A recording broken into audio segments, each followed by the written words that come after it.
Prabhu, you were telling about the concept of body and soul, and the primary distinction was that the body is temporary and the soul is not. Yeah. But why? What is the problem with the identification of body, and why can't I just be like, so I live 75 years, I'm a body, I identify with the body, and then I die, and then my life gets over. Like, what's the problem with this point of There is no problem. Really no problem at all. If someone wants to live like that, yeah, please live. We are not telling anybody that your life is a problem, I am giving you a solution. No. What we are saying is that you are trying to be happy. I have a better version to be happy. Right? If someone tells, no, I am happy with my version of happiness, sure. I don't know if you have been to India. Have you been to India? Have you seen pigs on the street?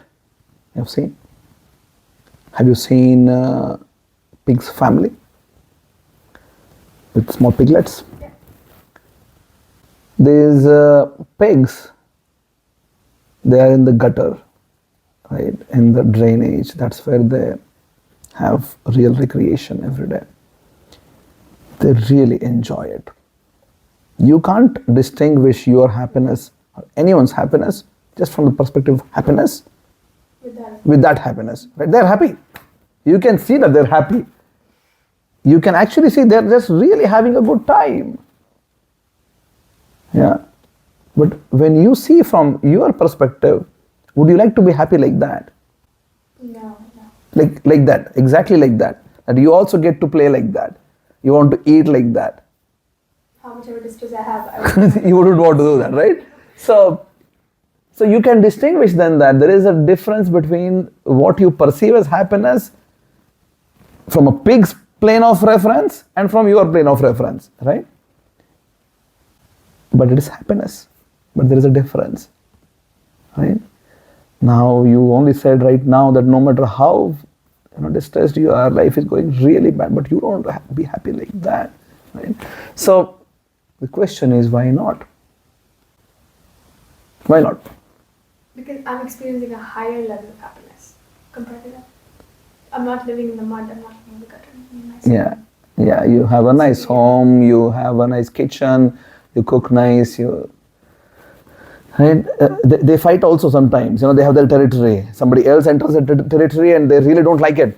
They just go and fight it out, and then so they live a life which is a form of life. I'm not creating a discrimination against them. What I'm trying to say is that in that plane of existence there is happiness, and someone who is living in that plane of existence, they're conditioned to that plane of happiness. The story in Shastras wherein Indra, the devata the chief of devatas, he was cursed once to become a pig. He became a pig. And usually a curse always has, it comes with some sort of expiration date. So at the end of the the whole period in which he had to be a pig, at the end of it, Brahma came, and Brahma asked, "You are not a pig. You are Indra. You live in heaven. Please come back." And the pig said, "Sorry, I don't know who you are. I'm really happy in my life. Look at my piglets. I'm happy here. I don't want to come anywhere. Sorry." Right? The point is, irrespective of where we are put in, we get conditioned. Right? Few years ago, the entire world was wearing masks. Right? It was put out. I'm not pro or anti or anything. I'm just saying from the perspective of just observing it, how the whole world before, I'm allergic to dust, so even before COVID, when I used to visit India, sometimes in the cities, I used to wear a mask. And people used to come to me and ask me, "Are you okay? Are you sick or something?" Right? And then suddenly there is COVID and everybody is just normal to wear a mask. So human mind is agile. You can train, you can change habits. Now, our whole proposal is that this agile mind, if you can train it, if you can get onto a higher state of existence, if we can get into a situation wherein I experience happiness, but on an eternal level, in consciousness level, right? That's the meaning of Sat Chit Ananda. It's on an eternal level, it's on consciousness level. It's happiness which is there. So if I can reach that place, if I can reach that plane of existence, now think about it, how wonderful that would be, right? So it's not really, that I lose something out. I gain, I end up getting so much more than what I'm getting now. So if someone thinks that no, just leave me out, I don't want to play this game of whatever. So that's why I always tell that in Vedic view, spirituality or Adhyatma is not about the future. If we build up Krishna consciousness in a way that I am telling you that the whole goal of life is to go back somewhere, you need to die, go and live with Krishna, you need to go back somewhere. If that's the goal, a rational mind can never accept it. Never. Unless you start putting some faith, some trust, some belief. But how do you put trust and belief when you don't know? It becomes blind then. Yeah. So for a rational mind, it becomes much more easier to understand. You can become happy now. Not after death. Experience happiness now. You don't need to die. Our goal is not to die and then go somewhere. Majority of even spiritual people think like that. What's your perfection? I want to go to Krishna. Why? And they start thinking, why? Right? And they're like, because I don't want to take birth again. Then like, why? So I have done these experiments with a lot of people.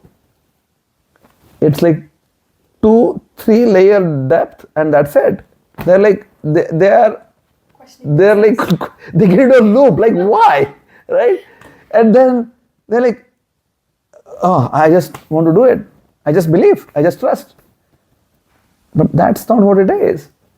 You can't really build Adhyatma based on a post-dated check. What's a post-dated check? And you give a check today, you can't encash it today.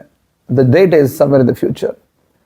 If someone gives a post-dated check, it's really risky, right? Because you don't know if they will have money, if you can really get it, because it has no much value today. You just need to take it on a face value that, okay, maybe this guy is is trustworthy or whatever. Yeah. So for a rational intellectual mind, it becomes really difficult to accept any sort of religious propaganda then, which is like, okay, you have to die. Because on a reality, no one who has died has come back to you and told, Sweda, I just died. This is how was the experience. Right? I just died. I was a Krishna conscious person. So this is what happened. Somebody else died. I was not a Krishna conscious person and this is what happened to me. So there's just no way, right? A few years ago, I was giving my Dutch exams. And, and when you have any exam for that matter, you have like model questions and like what can be asked and what are the answers, and there are some other people who have given the exams and they come back and tell this is how the experience was, right? Now if we think that's such a situation wherein you just don't know, but then there is nobody who has undergone that situation and coming back and telling you this is how it was, and then you build your whole spiritual perfection as a function of something which you have no experience yourself, and nobody else who have undergone is coming back and telling you. How should anybody accept this, Right? Or why should anybody accept this? And the only answer is like, oh no, put faith. Just trust. But why? So we have a better proposal. You can experience happiness now. No post-it check. Today. You put yourself in Krishna consciousness, chant Hare Krishna, be a servant of Krishna, be happy today. Yeah? We don't need to die to go somewhere and to be happy somewhere later. No. You can be happy today. Krishna is everywhere. I don't need to go searching for somewhere. Oh, where is he? In the sky. Yeah, somewhere. I need to go somewhere. I need to die, and then maybe the majority of our, even in our modern day communities, they think like this. What do you want to do? I want to go to Krishna. How? In a spaceship somewhere, or how exactly do you want to go to Krishna? When we understand that Krishna is telling, no, serve here. Right? Same shloka. Tasmat sarveshu kaleshu mam anusmara yudhyacha. So when we come to this consciousness that I want to serve Krishna all the time, that's the perfection of my life. So no matter what is going on, I keep serving Krishna. And in that consciousness, if someone leaves the body, they continue to live in that consciousness, but then there is no change. You're already living in that consciousness, and that's the meaning of eternal happiness then. If death doesn't change it. It doesn't change it because you're already living like that. If someone is not living like that, death also will not change anything then. Because I had an opportunity to live Krishna conscious where I misused it. And then, yeah, okay, fine. And the progression will continue, but doesn't mean that, oh, somehow I just need to die. You know, what do you need to do? I want to go to Krishna. What do you need to do for that? I need to die. So that's not what we're saying. No. Live with Krishna now. We can live with Krishna now. And that anybody can accept then. Right? Yeah. It's on a very rational level. Everybody is seeking happiness. We have a better approach. Be happy like this. This happiness is not giving you hangover. Yeah, you can be happy perpetually. Yeah. Hare Krishna.